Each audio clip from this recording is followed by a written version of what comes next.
Merci Madame la Présidente. Génération va adopter ce budget faute d'alternative, mais je tiens à souligner qu'il vient confirmer une réalité extrêmement amère.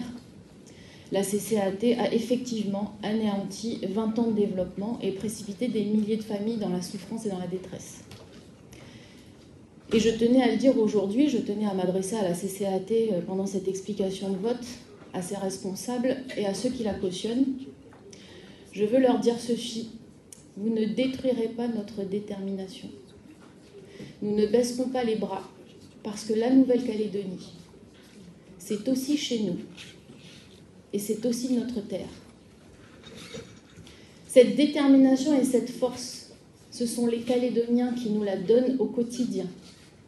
Et ce sont notamment, et je veux les saluer aujourd'hui, les entrepreneurs, les commerçants, les travailleurs, qui, malgré la situation, refusent de tout abandonner. Ce sont ceux qui reconstruisent, qui réinventent des entreprises, qui se lèvent tôt pour aller tenir leurs petits stands sur les marchés, pour aller chercher du travail, alors que tout semble jouer contre eux. Ce sont ceux qui refusent tout simplement de laisser la CCAT l'emporter.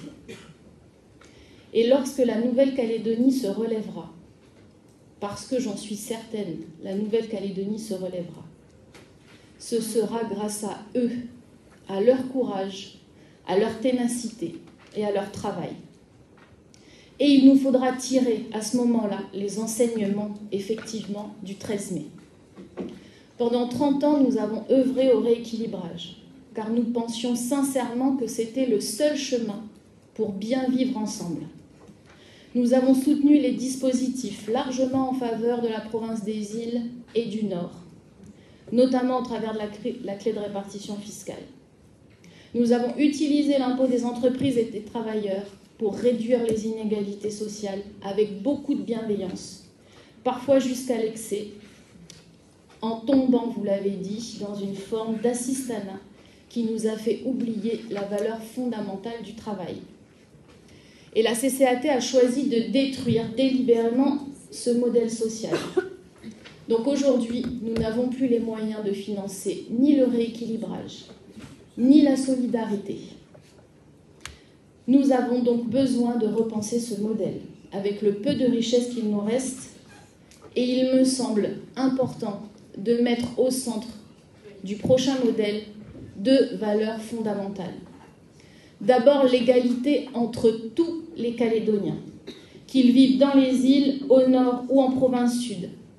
Cela signifie que la répartition des impôts doit devenir équitable et non plus déséquilibrée comme aujourd'hui, où la province sud, s'il faut encore le rappeler, ne reçoit que 50% des recettes alors qu'elle abrite 75% de la population. Deuxième valeur fondamentale, celle du travail et du mérite. Car quel que soit le système dans lequel nous vivons, occidental ou tribal, monétaire ou non, rien ne se construit sans effort. Cela implique de mettre fin définitivement à l'assistanat. Parce que de toute façon, nous ne pouvons plus le financer. Et nous devons recentrer les aides vers ceux qui en ont le plus besoin et vraiment besoin. Donc la CCAT nous a forcés à changer de logiciel. Et j'espère, et je le défendrai, j'espère que ce nouveau modèle devra être basé sur l'égalité, le mérite et le travail. Merci.